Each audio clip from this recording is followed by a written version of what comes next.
بسم الله الرحمن الرحيم وننزل من القرآن ما هو شفاء ورحمة للمؤمنين ولا deuxième question bi nga xamante ni dafa aju ci mu ne lan moo tax crise d'épilepsie waaw ñëwoon nañ ci émission ba lépp passé mu ne lan moo tax faj ko daal jafe lool la moo tax néew na waaw lan moo tax néew na ci ñooñu di daanu crise yooyu noonu ku ci wér faju wér pelek waaw noonu la ko laajee laaj bi noonu dikkee néew na ci ñi nga xamante ni ñooy daanu rab yooyu noonu ñu gën ko xam ci crise d'épilepsie noonu la ko faj mu moderne tuddee ñu gën ko xam ci daanu gangrène yooyu nga xamante nit di toog ba si yaay di cet di daanu wala muy wequ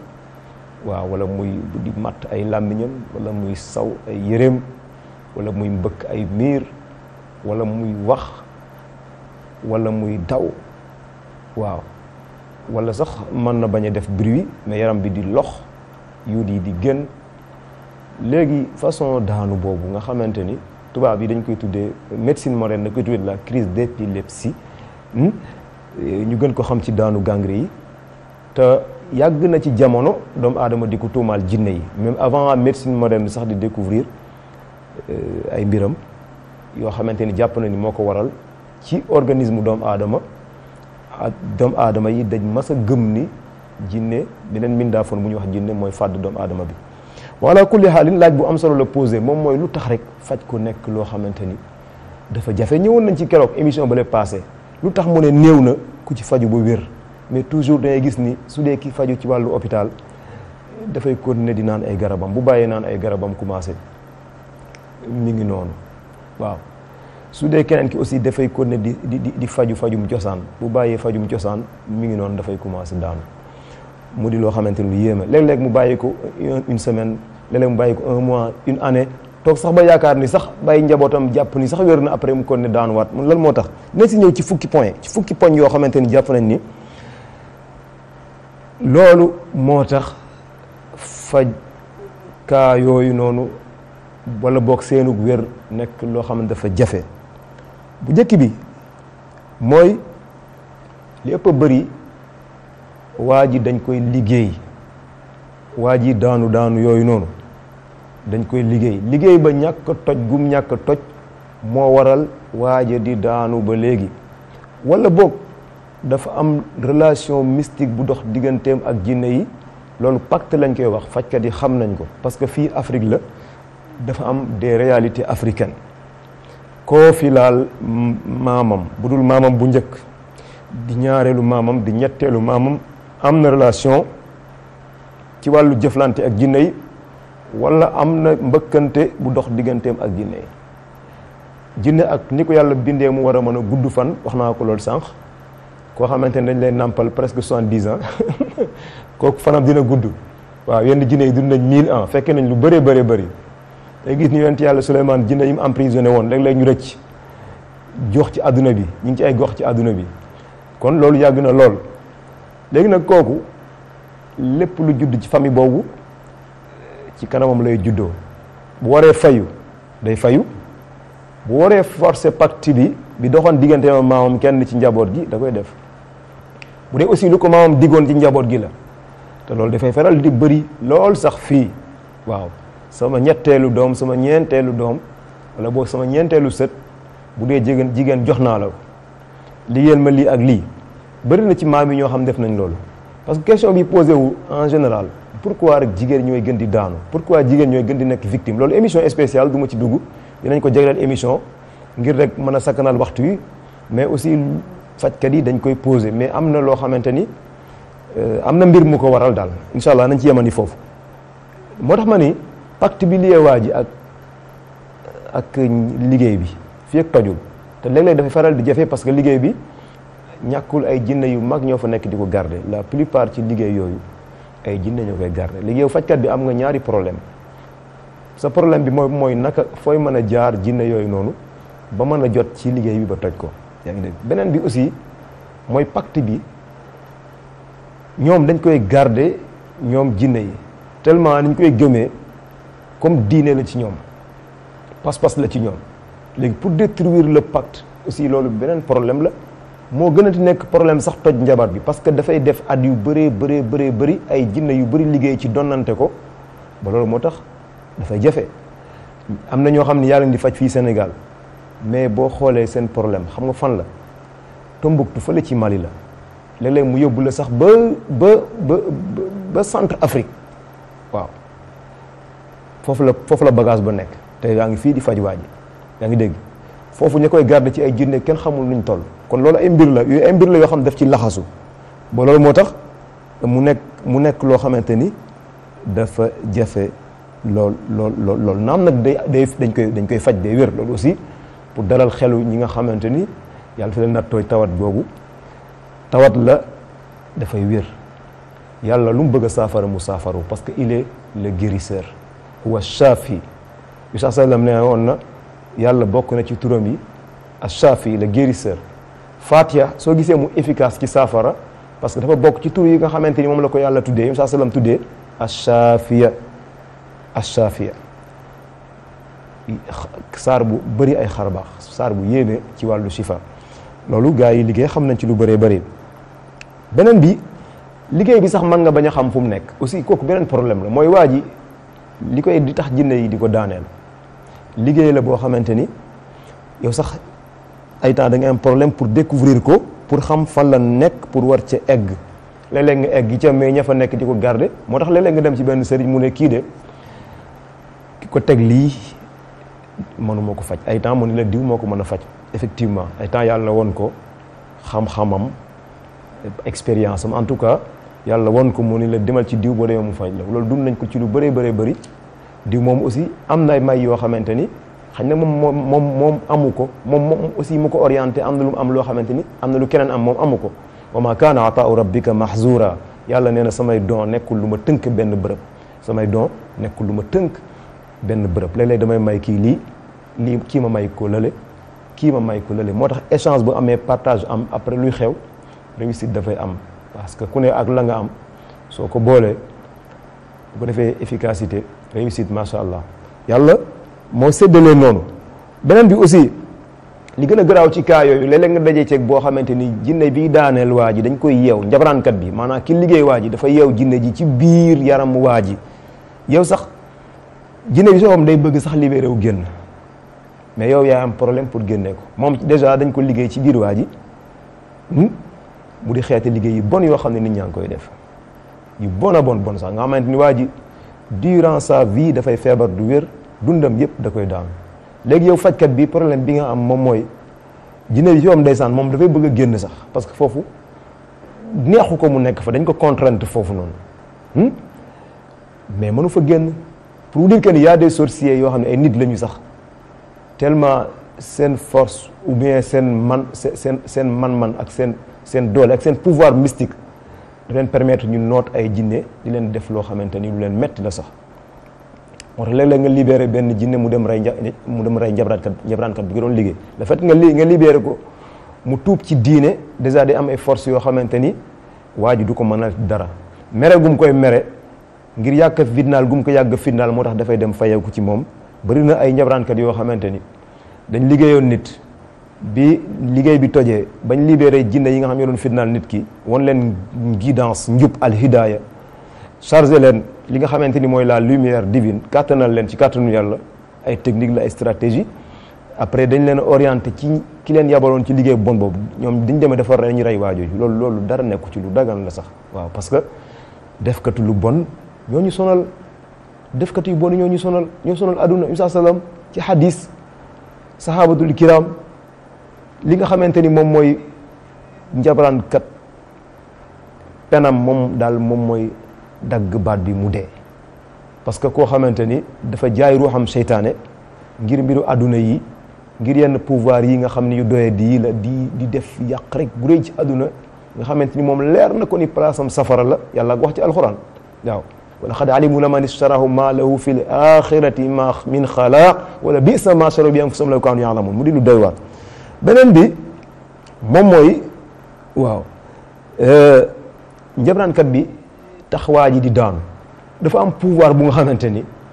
fii ak daggoo loxoom mënoo libérer jinne yi nga xam ñuy daaneel waa ji waaw yow mi koy faj moom moo la ëpp pouvoir jinne boo jàpp ci jinne yi nga xamante ni ñoom ñooy sonal waa ji soo ko libéré ba nga jàpp ni waa ji wér na bu demee këram ñaar ñetti fan juróom mu daanuwaat parce que moom toujours moom mooy la source du mal moom mooy envoyé jinne yi ci waa ji kon fii ak daggoo loxoom mooy lan mooy nga jël waa ji teg ko fële mooy patient bi ngay faj nga teg ko fële nag daal di futteeku nag bokk say loxo mbubb pour jaamaarloo njabraankat boobu noonu yaa ngi dégg ngeen jëflante bu baax a baax a baax a baax loo ci jëlee muy loolu lu mu ci jëlee muy loolu parce que yaa engagé wu ci liggéey boobu yaa ngi dégg moom aussi moo engagé wu ci liggéeyu safaan boobu yow da nga engagé pour le bien moom dafa engagé pour le mal léegi day toll foo xamante ni nag faaw ngeen jaamaarloo ma koy faral di wax day na waar lépp mënee su ko wax olof yi wax nañ ko lépp mënee su ko wax mais nag yàlla subhanahu wa taala parfois moo lay liggéey loo doo ci mën dara mu di loo xamante ni lu doy waar la kon yenn cas yi il faut nga dagg loxo njabraankat bi duma ko pour mu arrêter li muy def waaw mu ne ñett waaju du wér yow heure boo saafara mu envoyé ko ay jinne te jinne yi bu ñëwee dañ koy daaneel dund nañ ko ci lu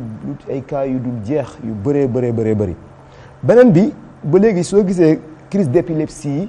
te damay wax ni toujours damay insister 90 et quelques % ci cas yi nga xamante ni mooy cas crise d'épilepsie yi jinne moom moo ko waral source bi mystique la naam mënees na ko faj ci li nga xamante ni mooy médecine moderne mais néew na lu mu wéree waaw jàppalante bi aussi am na diggante ñaari médecines yi loolu aussi lu am solo la ñoom dañuy liggéey ci li nga xam ne mooy organes yi jinne di agir ñun ñu liggéey ci li nga xam ne moom mooy jinne bi daaneel waa ji kon boofu jàppalante bu amee foofu léeg-léeg waa ji ñëw jinne bi da koy perturber moom mi daanu ba du nelaw léegi le fait que mu am ay fan nelawul loolu yow mi faj obstacle la ci yow pour nga jàpp jinne bi koy daaneel ou bien nga dàq ko parce que day làqatu ci ñàkk nelaw googu bu boobaa nag ñoom am nañu ay seen yëf-yëf yoo xam ne buñ ko defee waa ji nelaw bu nelawee ba nga xamante ni yaramam dal na macha allah yow aussi fajkatu cosaan bi boo ñëwee boo assuré da ngay gis dara loolu am na solo dund nañ ko ci expérience yu bëri mu di lu am solo beneen bi aussi parfois sax loxo njabraankat nekku ci maanaam loxo sëriñu tariyaax moom la nit ñi gën a xam loxoom nekku ci mais pacte la boo xam ni ci pacte yi ma waxoon sànq la ki nga xamante ni moom mooy le gardien du pacte jinne bu mag a mag la ay at yu bëri la dund xam na yow mi daanu sa maam lim jëflante woon ak moom loolu la bëgg a respecté nii moom mooy envoyé jinne yi ci yow bu ko defee yow jinne yi boo leen jàppee wala nga dàq leen wala nga en tout cas say technique say yëf-yëf yoo def ba ñu bàyyi waa ji ba waa ji am jàmm moom mooy aussi yabalaat yeneen ñu ñëw mooy yabal jinne yi ñëw ci moom rek waaw léegi nag aussi boobu tamit da ngay futteekuwaat daal di bokk say chemise waaw daal di takk sa ceinture fas yéene jaamaarloo kilifa googu nga xam ne ni kilifa la moom yebal jinne yi ci waa ji parce que mi ngi tooñ waa ji moo yebal jinne yi daaneel waa ji kay moom na bàyyi jinne ji mu yebal ci waa ji pour waa ji wér ngir yàlla mais jamais neen du ko bàyyi bu boobaa aussi ni nga jëflante woon ak sëriñu tariyaax bi aussi noonu nga jëflante ak jinne boobu noonu pour mu bàyyi jinne ji mu yebal ci waa ji ngir waa ji wér loolu aussi bokk na ci li gën a jafeel mbir mi parce que waa ji aussi kilifa la pour nga egg ci moom problème la boo demee li nga xamante ni moo ko dar rek ci ay jinne yoo xamante ni yaa ngi dégg moom mooy seen kilifa di leen sant ñuy def te duñ sañ a bañ pour nga egg ci moom jafe-jafe la yooyu aussi beneen combat la boo xamante ni fajkat yi li ñuy daj mburu daju ko ci taal maa xàllaa dafa am genn góor gu ma ko doon wax diw bàyyil jinne yi ku yittewoo seen mbir ñu yittewoo seen mbir macha allah wax na dëgg de yàlla na ko yàlla yërëm waaw Lamine bàyyil jinne yi ku yittewoo seen mbir ñu yittewoo seen mbir ndeysaan ni la ma ko daan waxee yàlla na ko yàlla yërëm Sarr ndeysaan lu am solo la beneen bi aussi bokk na ci li nga xamante ni moo gën a jafeel cas daanu yi muy la crise d'épilepsie maa ngi ci juróom-benneelu mbir bi moom mooy tuural ko deret te loolu mooy li gën a yomb ci fajkat yi parce que mooy li gën a yomb ci ñoom waaw parce que da ngay encaisser xaalisu patient bi soo ko encaissé après nga ni ko tuural deret parce que jinne yi ko topp deret lañ bëgg soo tuuree deret après ñoom ñu bàyyi mais bàyyi définitivement de pour quelque temps rek la te sax tàmbal nga leen loo xamante ni déjà ubbi nga bunt boo xam ne doo ko mën a tëjati deret jinne daf ko soxla am na secret boo xamante ni ñoom xam nañ lu tax ñu soxla deret waaw am nañ ci secret boo xamante ni dafa am rapport direct ak seen dund ak seen kàttan ak seen yu bëri yoo xam ne ma ne su ko wax ba loolu moo tax dañuy laaj deret lu bëree bëri moo tax laaj deret boobu noonu moo gën a yomb ci kiy faj parce que du combat yaa ngi dégg du wokk ay manche chemise am du kur fañante déedéet yow da nga koy fay xaalisam mu def ci poosam après mu tuur loolu la deret jinne yi daal di gis deret bi daal di koy bàyyi mais dañuy dikkaat buñ dikkaatee après ñu laajaat deret nga tuuraat sa dund yëpp da ngay tuur deret dugal nga sa bopp parfois sax boo faatoo say doom day ñëw tuur deret parce que seen maam moo doon tuur deret kon loolu aussi damay wax ni bu ko kenn nangu ak cas bi lu mu difficile ak lu mu metti ak waa ji lu mu dof demal ci koo dem ci fajkat mun la tuural deret bañal parce que saafara bu jur jàngoro la dugal nga sa bopp même su wéree sax wér gi du yàgg dafay dikkaat wala sa dund yëpp nga nekk di ko tuur deret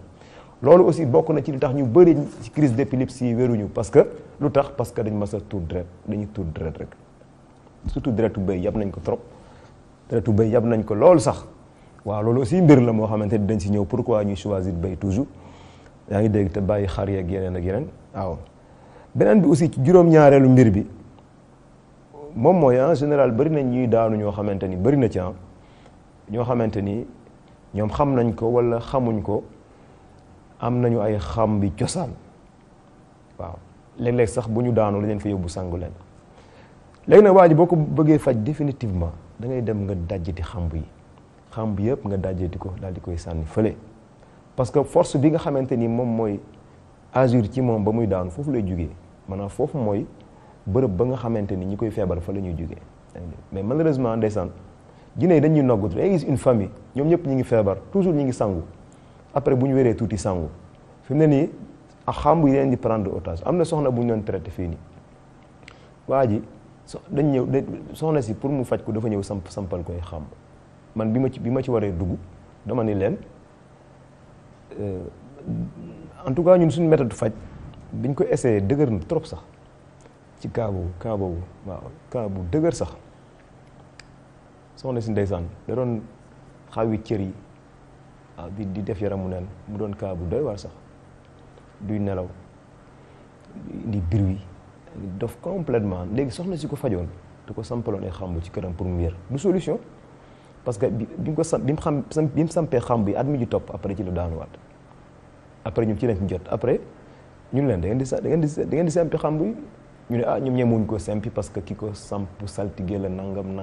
ma leen ñun duñ ci dugg parce que déjà loolu risque la pour ñun sax yaa ngi dégg boo jaaxlee da ngay wéer sa bopp ci yàlla mais doomu aadama mënul dara jinne mënul dara bi ne ba mu sonal leen nag après ci la ñemee woo waa ji sampoon xamb yi saltige bi ni ko en tout cas soxna si dafa daanuwaat te ki koy faj nee na nañ dindi xamb yi après mu ne bu kenn laal samay xamb ku ko laal di nga jëflante ak man bi ne ba nga xamante ni nag ñëwul soxna si mi ngi leen di fitnaal après ci lañ ñëw man leen léegi bàyyi leen ma dindi xamb yi moom bu ñëwee man lay amal affaire parce que kii nit la duñ ko bàyyi mu nekk leen fitnaal lu toll ay fukki fan yi après seen xel dalul parce que ragal nañ waa ji xam nga njabraankat yi dañ lay tiital dañ yóbbu sa fit alors que duñ dara waaw jinne rek lañ yaakaar comme force seetaan rek lañ àndal waaw kon yow mi ànd ak yàlla wax dëgg yàlla waroo leen ragal waaw yow moom su ànd ak yàlla subhanahu wa taala yàlla nee na ku ànd ak man tëddal nga nelaw loolu yàlla dama wax ci alxuraan n'est-ce pas waaw wa man yatawakkal ala allahi fa huwa hasbuhu mais bu fekkee yaa ngi dengi nag yàlla mu seetaan la léegi nag comme que seen patient bi sonal na leen lool saltige bi ñëwul dindi xamb yi après ci lañ ma jox ndigal ni ma kaay dindi xamb yi mais da nga koy teg quelque part après bu ñëwee ñu mën ko delloo yëfam ma ne waa loolu mënees na ko nangul daal di dindi xàmb yi ba mu set dàq jinne yi fa nekkoon ña fa jotoon na nekk di dëgër bopp ñu jàpp leen après bale defar ba mu set macha allah tegaleel koy bagage am mu nekk fa yàgg fa lool jël siwu ko ci laa dem jëli ko def ko ci sareet dem sànni ko ci àll ba léegi sànq ci suba waaje wér na bu yàgg boobu ci gën a li gën a yéeme sax mooy chaque année dañ ko doon ndëppal di ko sampal boobu la waaji wér pelek pour dire que ni ces pratiques occultes yi nga xam dañ ko doon mu nekk cosaan il faut ñu débarrasser wu ci bokk na ci li gën a tardé Afrique bokk na ci li gën a tardé suñu réew yi nit suñ njaboot yaa ngi dof ñi ngi feebar jafe-jafe yi ci wàllu dund du dara lu dul relation mystique boobu dox suñu diggante ak jinne yi yooyu nga xam ne maam yee ko defoon jamono ceddo la woon mais bi islam ñëwee indi leeram dañ koy sànni al urfu in xaalafa amral baari yunbazu bil baraari waykat ba wax benn poète arabe waxoon na ko waaw ak ceddo moom su ci amee lu wuuteeg waxu yàlla ak ni yàlla bëggee dañuy jël ceddo ga sànni ci àll ba loolu mooy summeeku gi di al istislam mooy jébbalu ji yàlla beneen bi aussi moom mooy nit ñi nañ bàyyi dem géej gi sangu di fa tuur ay soow chaque jour ñu wax ko cosaan la mais cosaan loo xam ne mi ngi lay fitnaal sa diine bëgg ko bàkkaar la yàlla da ko aaye yàlla bi muy lim sàngaraak kartak yu bon yooyu da ci boole waale samp xamb yi namal xamr wal maysir wal ansaabu wal azlaamu rijis impureté la min amali seytaan affaire seytaan la fajtani bu bal sax loolu day dooleel seytaan sax moo tax su ma gisee ay kër ñu samp ci ay xamb yi man xale yi nga xam ñoo fay màggee laa nar a yërëm rek yooyu nañ ko dindi su fekkee nit ñi ñemewuñ ko dindi nañ ñu woo ñun ñu dindil leen ko te du am benn risque pour ñoom waaw ñenn ñi dañuy ragal naan su ma ko dindee après yaa ngi dégg damay gaañu non waaw xañ na da nga jël n'importe qui bu dindil la ko waaw mais am na ñu koy dindee ñoo xamante ni ñun jinne fa nekk yëpp la ñuy jàpp déjà yow sax le fait que ñu dindi ko sax yow sax da nga ci am tiyaabo parce que dinañ fa tuubloo ay jinne yu bëree bëri yaa ngi ñu seet ñu gis tiyaabo bi nekk ci tuubloo benn nit imagine toi tuubloo jinne nag macha allah yaa ngi dégg jinne yi dëgër bopp ñu emprisonné leen ñeneen ñi aussi ñu jëflante ñu benn anam yooyu il faut nit ñi oser ñu dellu ci yàlla bàyyi affaire satanisme bi ñuy dooleel saa su ne loolu baaxul. beneen bi aussi mooy bokk na ci tax cas yi di persister cas crise d'épilepsie yi nga xamante tey jàngoro jamono la li tax muy persister bañ a wér mooy nit ñi façon faj yi ñu leen di fajee baaxul ay na ngay jël sa saw di ko sangoo xoolal ma lii rek gis nañ ko fi ay takk la ay béjjën ki weñ ci kaw ba ci suuf dégg nañ ko fi ay yenn xeeti sarax yi ay dem ci ay janj di sangoog ay di fanaanoo dara yu xonk ak di jiitlaay lu xonk ak yu mel no nga am soo ko fi doon lim du jeex te mënalul jinne yi dara ñi lay daane du tax ñu bàyyi la même bu ñu la bàyyee sax dañuy dikkaat loolu du saafara bi waaw benn waaye rek ni ma koy wax damaa ree ba sonn mu ne waa ji ko doon faj da ko woo ci benn place bu lëndëm ñoom ñaar ñëpp dañ summeeku ba def na leen seen yaay juree moom mi fajaate ak ki ñuy faj yëpp nee na après mu sàng ko saafara xoolal ma yooyu rek xeetu pratique bu ne da nga koy gis tey te lépp c'est satan rek affaire seytaane moom yomb na xam parce que dafay tilim dafay salte du nandoog xel yaa ngi dégg dafay ñëxe waaw dafay xonk dafay ñuul dafay tiitalaate loolu foog nga gis rek affaire satan la moo xam ka koy def moo xam bërëb ba mais mbiru yàlla dafa leer te gis nga leer comme lumière bu tàkkee imagine toi nga fekk fii mu lëndëm boo kosee benn brin almet dafay leer macha allah aussi ñaari faj yi aussi noonu loolu mooy différence bi waaw mooy différence bi lëndëm la rek beneen bi aussi ci mbir yi li tax saafara crise d'épilepsie yi jafe mooy jaxase faj yi waaw jaxase faj yi waa ji day dem ci docteur Olorontom bi waa ji dafay dem ci sëriñ Sidibé waa ji dafay dem ci El Hadji Kekere waa ji dafay dem façon fu ne dafay dem waaw dafay dem ci bu demee ci docteur Olorontom bi bu fa jógee mu dem ci El Hadji Kekere bu fa jógee mu dem ci sëriñ Sidibé bu fa jógee mu dem finalement jinne yi ko topp dañuy expérimenter yaa ngi dégg secret fajkat yooyu yëpp dañ koy épouser atu la bu ñuy denc après dañuy tul finalement mooy cas yi nga xam ni kenn du ko mën a faje ci loolu barki dem benn patient dama ko wax damaa ree ba sonn moom mi ngi commencé benn faj après ñu orienté ko centre ba léegi ma ne ko mu ne ma déjà amaa ngi suivre benn traitement ma ne ko pourquoi ngi boole ñaari traitement yi mu ne benn mbokkam moo ne ko dafa mel ni ceebu jën la rek waaw da ngay dugal kaani dugal jimbo dugal batanse dugal yëfu njaayeen yooyu ay supame mu ne day tax ceeb bi gën a saf rek ma ne ko loolu waxu ko xamul faj la de loolu kooku di comparer ceebu jën boobu nga xam dafa bëri ay ñama-ñama pour mu saf bokkut ak lii de gis nga lii jinne yi topp waa ji di ko daaneel dañuy expérimenter force yëpp secret liggéey côté parce que koo dem am na yu mu lay jox ñoom dañuy xam yaa ngi dégg say pësin la ñuy xam finalement dañ koy exploiter comme atout loolu lu dangereux la suivral kenn soo ko suivre nag lu yàgg gisoo ci faj lam la joxoon lépp jël ko nga sànni ko nga dem seeti keneen te booy dem ci keneen na nga futteeku ba set wecc yaa ngi dégg conseil laa lay jox comme un expert koo xamante ni xaw na yàgg ci liggéey bi naam yàggu ci am nañu ko ci gën a yàgg mais am na lu ko ci yàlla may laa foofu lay waxee ak yow te sax xelwu la jëlee sa góom bi nga jox ko docteur Massamba docteur Pathé docteur Ablaye docteur Lamine ku ne liggéey ci finalement góom bi du wér yaa ngi dégg yooyu nañ ko di moytu bokk na ci liy tax aussi faj bi jafe mooy waa ji dañ koy yóbbu ci fajkat yu bëree bëri waaw ba loolu moo tax bu mujj bi nañ futti kii faju ci lépp lu nga xamante ni nañ ko futti ba mu set wecc ci lépp lu nga xamante ni bokkaale yàlla la